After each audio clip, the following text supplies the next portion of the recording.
Coming up on today's Locked On Big Ten, we've got Jay Stevens in to talk about what was about 2/4 of a heart attack on Thursday night and also a big week of Week 1 action around the Big Ten. Conference looked pretty good. We'll ask Jay all about it right here on Locked On Big Ten.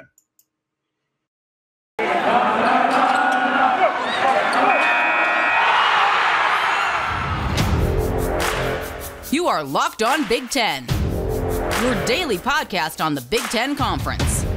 Part of the Locked On Podcast Network. Your team every day.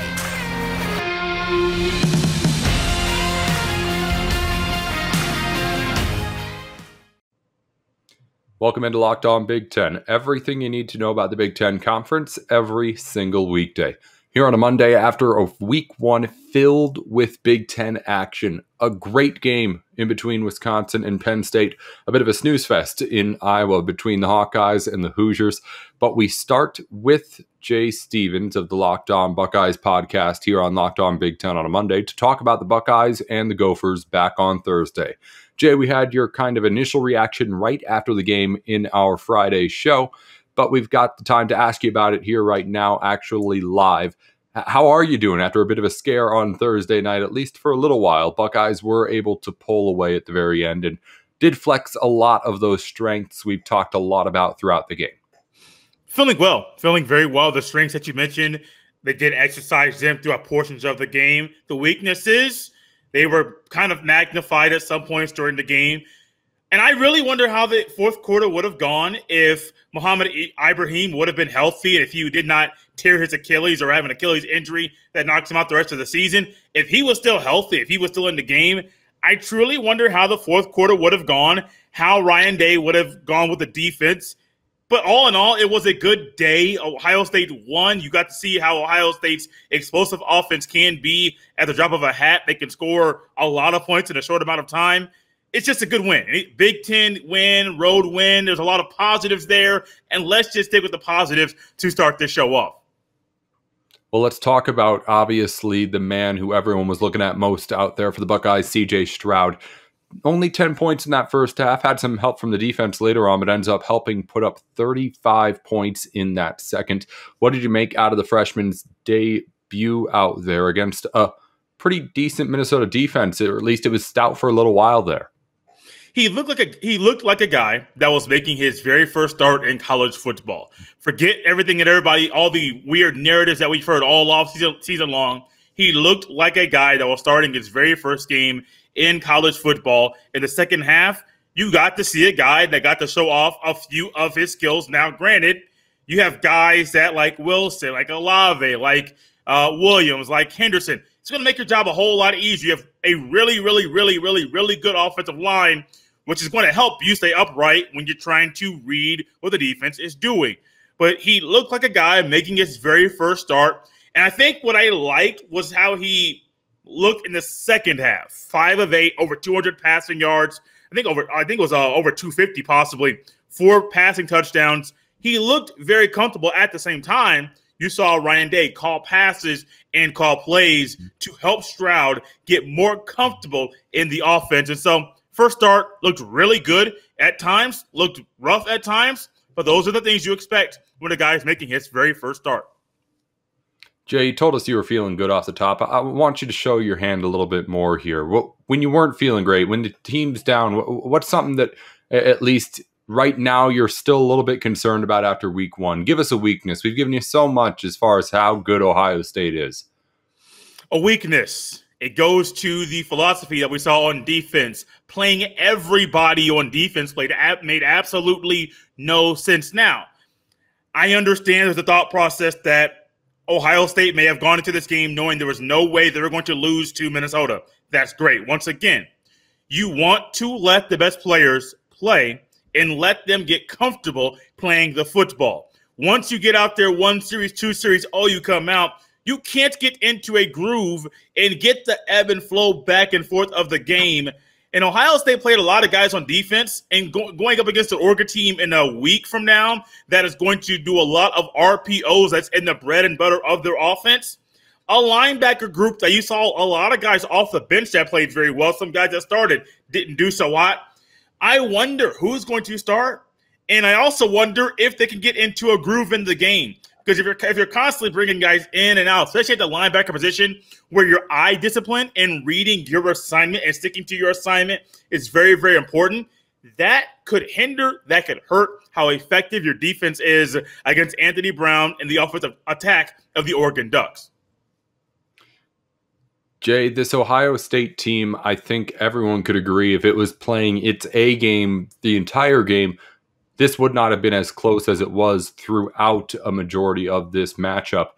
How close to full power do you think we saw out there on Thursday from this Ohio State squad?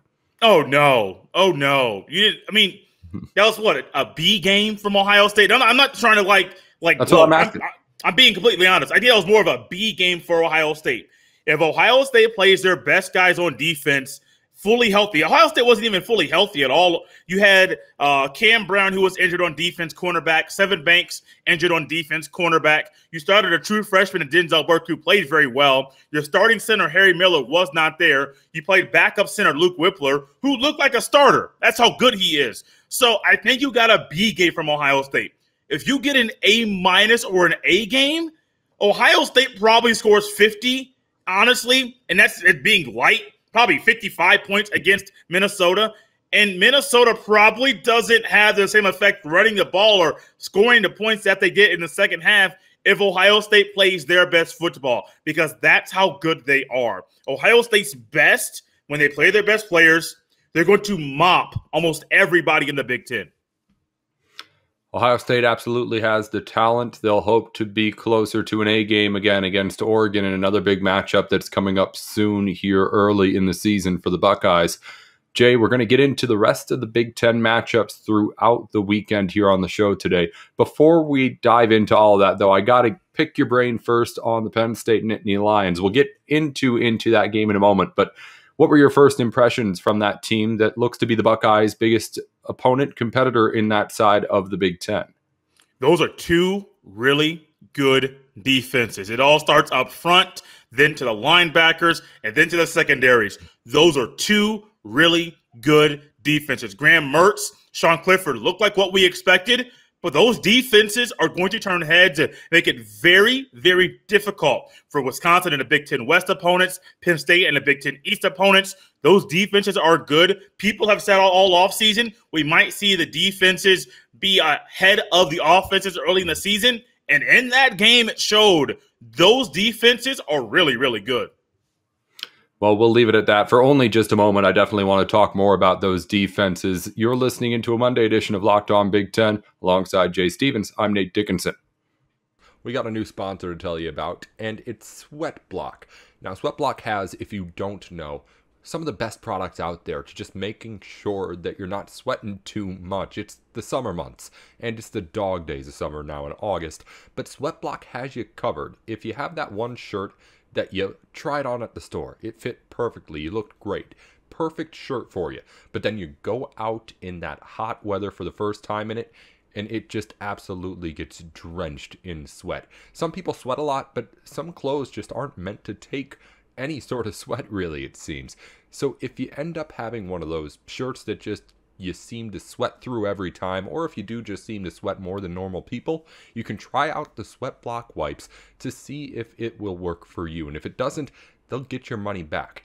These things are up to 7 days effective on your underarms with one set of wipes. Just wipe them on your arms, real nice and easy to do, and you're protected, good to go for up to a week. And again, if it doesn't keep your underarms dry, they will refund you your money. And you can save money too by using our promo code at the site. Go to sweatblock.com and use the promo code LOCKEDON for 20% off your order. That's 20% off at sweatblock.com with the promo code LOCKEDON. That's locked on, the promo code. Go try them out. You're going to come back for more. This stuff really, really does work. Back in here on Locked On Big Ten, it's everything you need to know about the Big Ten Conference every single weekday. Alongside our Monday co-host, Jay Stevens, I'm Nate Dickinson. We're talking about all the Week 1 matchups here in the Big Ten in what was a pretty good showing for the conference in the first week. The in-conference games provided a lot of really entertaining football. The out-of-conference games were big wins pretty much across the board for the Big Ten, except for Illinois. We'll talk about that in a minute. But we'll talk first about the biggest games that everyone wants us to talk about, Jay. Wisconsin and Penn State was a big kickoff to the season, one of the biggest first games we saw all year. And especially for that noon kickoff on Saturday, it did not disappoint. A classic Big Ten game, a game that was 0-0 at halftime and ends up being a Penn State win. This team now 1-0, and Wisconsin now already a game behind on the other side of the Big Ten. We'll talk about that in a minute. But we mentioned before, you mentioned it, this defense, both defenses, stellar. And I'm wondering how far it can take them, because it seems like the sky's the limit with how good they were over the weekend. Yeah, the sky is possibly, can't say that just yet, at least in my estimation, possibly the limit because of how well the defenses are. I think the one thing, here's going to be some negatives that come out. I try to start the show positive, Nate, but now the negative stuff might come out. I think with how good those defenses are, they're going to be in contention to win a lot of games in the Big Ten.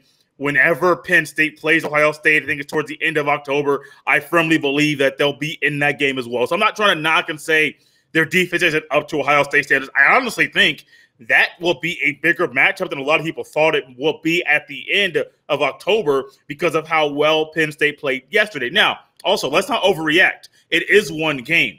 So we have to see next 2, 3, 4, 5 games. Is that sustainable? Is that a one-hit wonder? What's going to happen down the road between the Wisconsin and Penn State defenses? I think the one thing that may hold both of these teams back to being as successful as they possibly can be, Graham Mertz at Wisconsin, Sean Clifford at Penn State. I have not been a believer in either one. I think Sean Clifford has his own limitations. Graham Mertz, to me, is kind of similar to a Jack Cohn.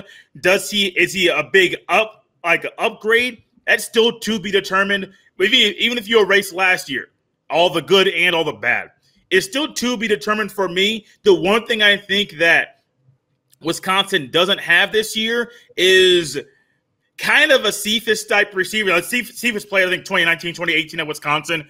A receiver that can kind of beat you deep, can take the top off the defense.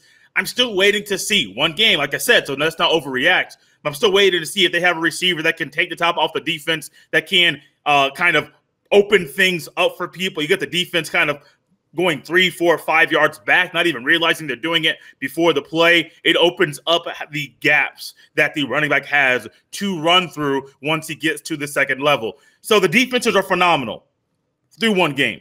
I'm still curious what the quarterback situations will be, how they'll progress if they do progress, and if they don't, do they derail them? Penn State from getting in the Big Ten championship game, Wisconsin from taking another trip to Indianapolis and being in the Big Ten championship game for themselves. Let's not beat around the bush here, Jay. Whoever it is, Penn State, Wisconsin, Iowa, if you want your ceiling to be higher than Big Ten championship game, you got to beat Ohio State. And even if you have the best offense or defense in the country, Ohio State can put up 28, 30 points against the best defense in the country. So unless your offense and Sean Clifford or Graham Mertz or whoever it is can really, really step up in a way that neither showed any signs of in that week 1 matchup, there's no way any of these teams are going to be able to beat Ohio State. They can have the best defense in the country, but it's shown time and time again over the last few years, from conference championship games to college football playoff games. These are big point scoring teams, no matter how good your defense is. And at some point, you're going to have to put up your own points. Neither Penn State or Wisconsin are anywhere near being able to keep up with Ohio State, even with how good their defenses are. It's just not happening. No, it's not. And I remember somebody talking about this. It was either last night or today, talking about Noah Cain from Penn State. Got hurt last year. He's now back playing and looking to have a big year.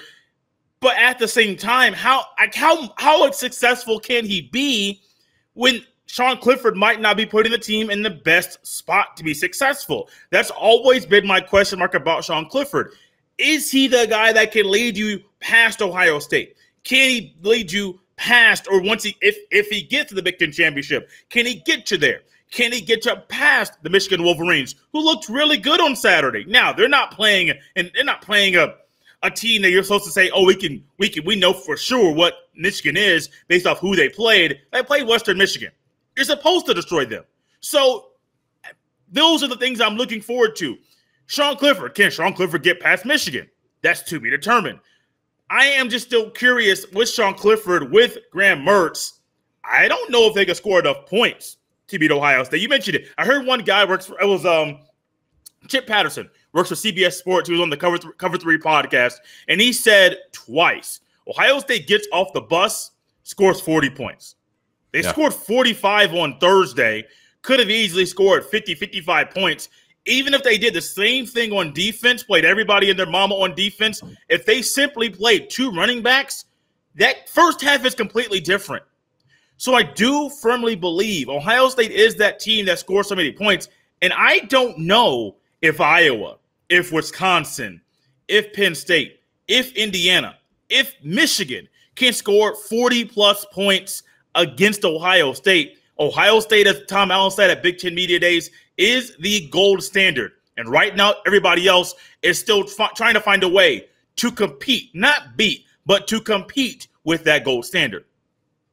Well, here's the good part of it all is that no matter if you won or lost in any of these big matchups, Penn State, Wisconsin, Iowa, Indiana, it was all against teams that were in your conference, of course, but across the division. So you still do control your own fate the rest of the way, so to say, as far as winning that Big Ten title goes. Now let's move on to the other matchup, Jay. But before we do, we did have, of course, Kevin McGuire of our Locked On Nittany Lions podcast. He did a quick post-game recap like you did with Ohio State right after the matchup on Saturday. We'll get you his quick reaction, then we'll be right back here on Locked On Big Ten.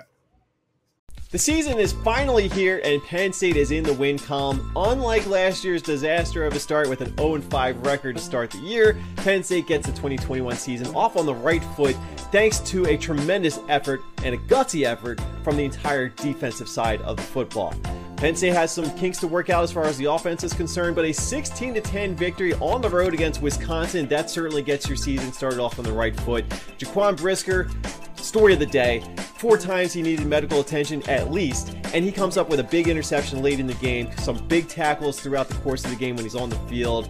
Ellis Brooks had a fantastic afternoon as well before he was ejected for targeting, and Jair Brown comes up with a game-sealing interception in the final moments of the game. A brilliant effort from the entire defensive side of the football for Penn State. Still things to work on with the offense, but now they get a win under the belt going into week 2. It's a much better feeling than it was a year ago. And I'm Kevin McGuire, and we will continue to talk about it on Locked On Nittany Lions.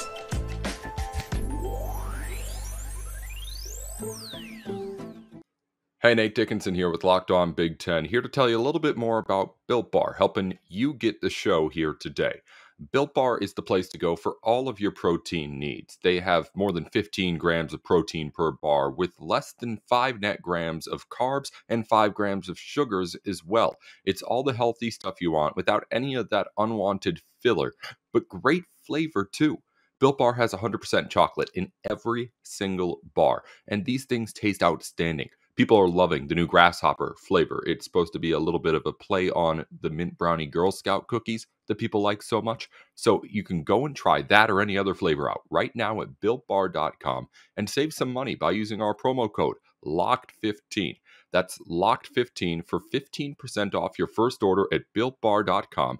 Built Bar, the official protein bar of the U.S. track and field team, so you know these guys are legit. That's Built Bar, helping you get the show here today, and we thank you, Built Bar. Hey, Nate Dickinson here with Locked On Big Ten. BetOnline.ag is the place to go for any of your online sportsbook needs. The baseball season is back underway. The NBA finals are wrapping up, and of course, I know you're already looking at some of those football futures for the fall as well.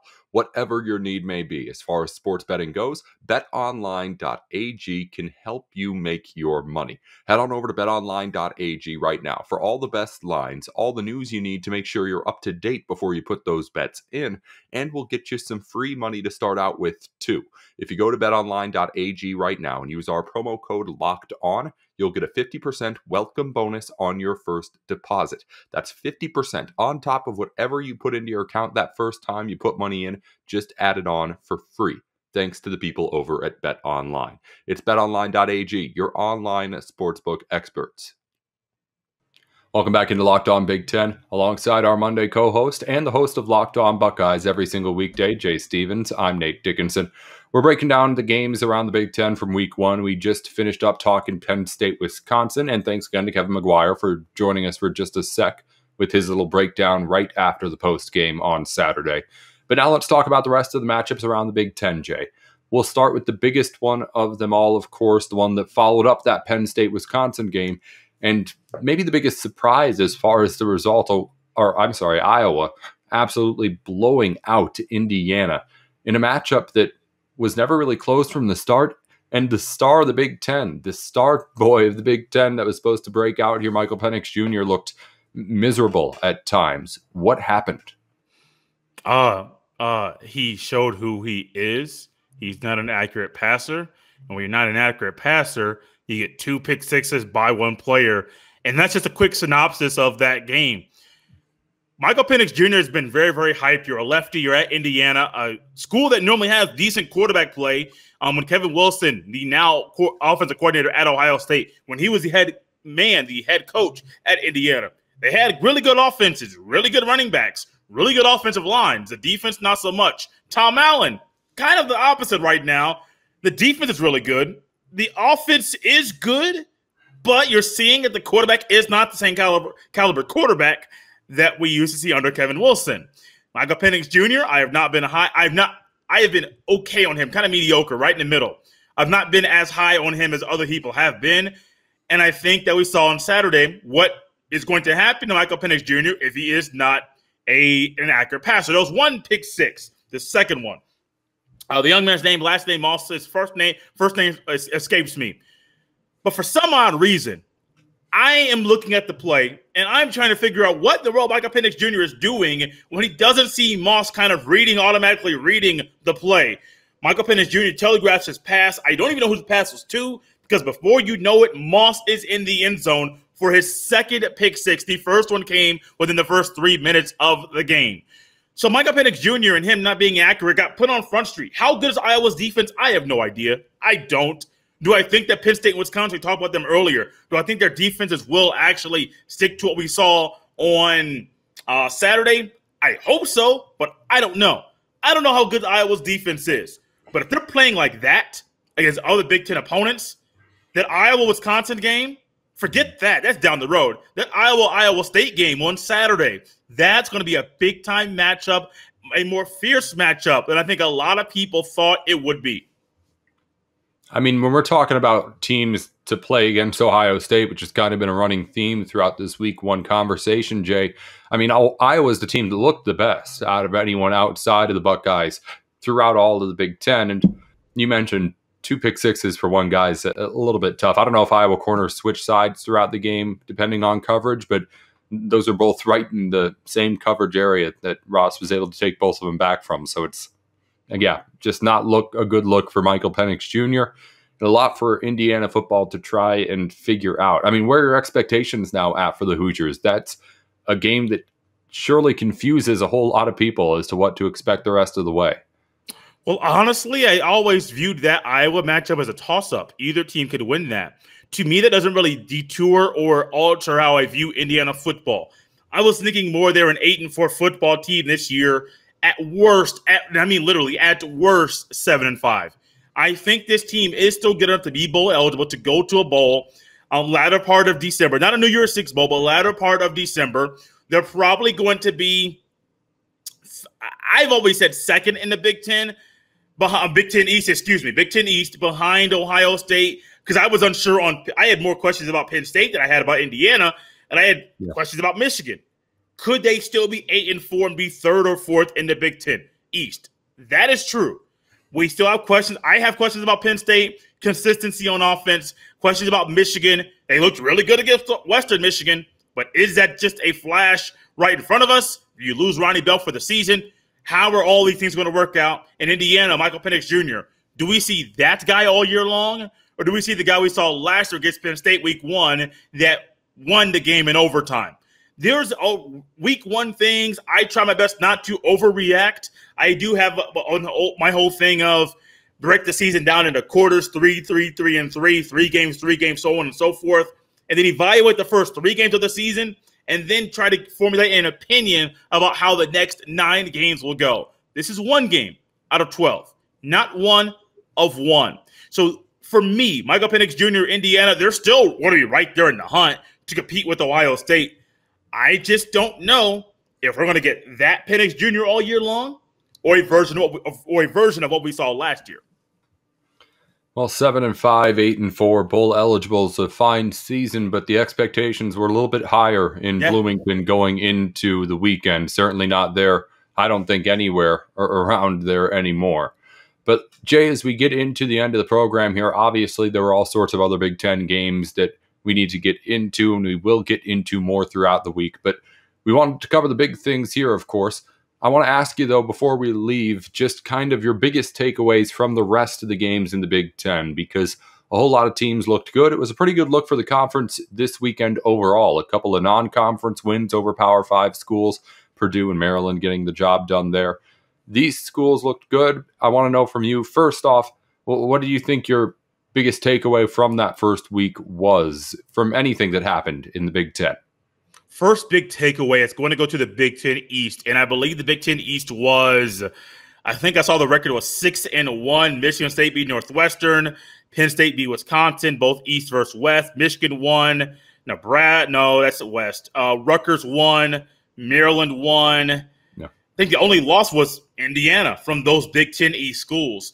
And when you're looking at schools like Michigan State with what we saw last year, beating Northwestern, who was in the Big Ten championship game last year, that's a huge thing. When you look at Rutgers and what Greg Schiano was doing over there, and he's actually talked about how more Jersey kids are staying in Jersey and going to Rutgers. That's a phenomenal thing. 61 points? I don't care who you're playing.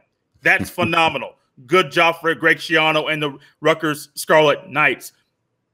Talia Tagovailoa and the whole offense there at Maryland. The defense still looks bad, but you still find a way to beat West Virginia by 6 points.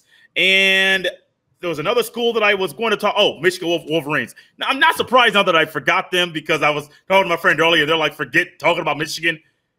But 47-14 against Western Michigan. Is this something like we talked about with Wisconsin and Penn State? Michigan looked good. Is it sustainable? That's my only question. My biggest takeaway, though, Big Ten East looked really good in week 1. Yeah, I mean, the Nebraska-Fordham matchup was just a ridiculous one. But, I mean, Michigan, Western Michigan, and Temple-Rutgers, those were only a couple of touchdown spreads, and they just absolutely blew the doors off them. So it was a good look in those games. We mentioned Purdue and Maryland got the job done in conferences or out of conference as well. I was thinking this over the weekend. I didn't post it or anything, but it's good enough to say in a podcast, I guess. I think Maryland's what like Nebraska wants to be. If Nebraska could be at least a little bit better on offense and a little competent on defense too. But I don't know how high the ceiling is for the Terrapins either. But again, my biggest takeaway, I guess if I had to take one thing, would be that Northwestern's not competing for anything over on that west side. I mean, maybe a lot of people already knew this. The Big Ten media was kind of voting this way at media days, but this was a team that was still in the other receiving votes as far as the first polls in this season. That's done. Like, everyone's kind of exposed to who Northwestern is now. Like, well, maybe Michigan State's really good, but if you ask me, I think we found out over the weekend that Northwestern is not going to be a team that's going to be able to compete for really much of anything in the Big Ten except for maybe a 1 or 2 week upset. I don't know. But I think that Northwestern's way, way down. And that I said this before the week. Losing to Michigan State, I think Northwestern had the most to lose as far as just the look and reputation of the team going into its first game of the season. Jay, as we go into now the back end here, one more final thing for you. What do you think's biggest overreaction people will have to the first week of Big Ten football? Again, we could go anywhere as specific or broad as you like. It's just simple. It's 3 words. Michigan is back. Please don't do that. Please let's not go that far. It's one game. Like I said earlier, I do my own evaluation for the team that I cover and also the other schools as well after the first 3 games that they have played. Yes, Nebraska and Illinois have played more games than everybody else, so we may have some more answers to those schools than others. But let's not do this. We've heard this from Texas. when Sam Ehlinger was there. They won the Cotton Bowl. We're back, and nothing changed. I'm not saying anything's going to change, but I don't think Michigan is back in the definition of the word back. Let's not do this. It's one game. Saying Michigan is back, I know Wolverine fans, you've been trying to fight and grab and claw for this to happen. Let's not go that far just yet. Let's not say Michigan is back, because I am very sure on some of the articles you're reading or on some of the podcasts you're listening to, maybe even on YouTube, someone's going to say Michigan is back. I hope you say, not so fast, my friend. It's only one game. Let's see how the season goes. Well, there will be eyes on Ann Arbor no matter how many wins or losses go around the Wolverines. But, of course, there will be those people who are a little bit ahead of themselves as to how optimistic they are with that team. Well, Jay, from my side of this, I want to go back to the Ohio State game Thursday. You'll know the stat better than I do. I don't have it ready. How many, what was it, 5 touchdowns of at least like 30-something yards that the Buckeyes had against the Minnesota Gophers defense last week? I want to say 5 of 30. I think it was over 38 yards. Right. It was something along that nature, multiple of like more than 50 yards from across midfield. Mm-hmm. I think maybe the biggest overreaction we'll have is to that Minnesota defense, because while it looked really bad against Ohio State, it did, again, have a pretty good first half against the Buckeyes. And maybe I'm a little bit of an overreaction to saying how people think about this, but I feel like that number will be thrown around Minnesota a whole lot this week, because it's something that was a weakness last year too. Avoiding that big play and also avoiding stopping or being able to stop that run. Minnesota, I think, is a decent team, and I think that defense is going to be improved. Just didn't show it at all last week, and I think a whole lot of people are going to be talking about it as this week continues. But again, like you said, you don't talk about teams or really review teams until a few games in. Probably the smart way to go about things, which means that we'll have plenty to talk about over the next few weeks with Jay Stevens right here on Locked On Big Ten. He's with us every single Monday. We'll have Kevin McGuire back in with us tomorrow right here on the show. And Jay, this weekend, who is it the Buckeyes have again? I haven't looked at the schedules. The Oregon Ducks. The Oregon Ducks come from Eugene. Yep. It's September 11th, 12 o'clock on Fox. 12 o'clock Eastern on Fox. I thought there was a game in between there. All right, well, the big one's this weekend then. Oregon, Ohio State. Give me something to look forward to. And then we'll, of course, talk about it again before the week's done, once I look up that and all the other games on the Big Ten schedule.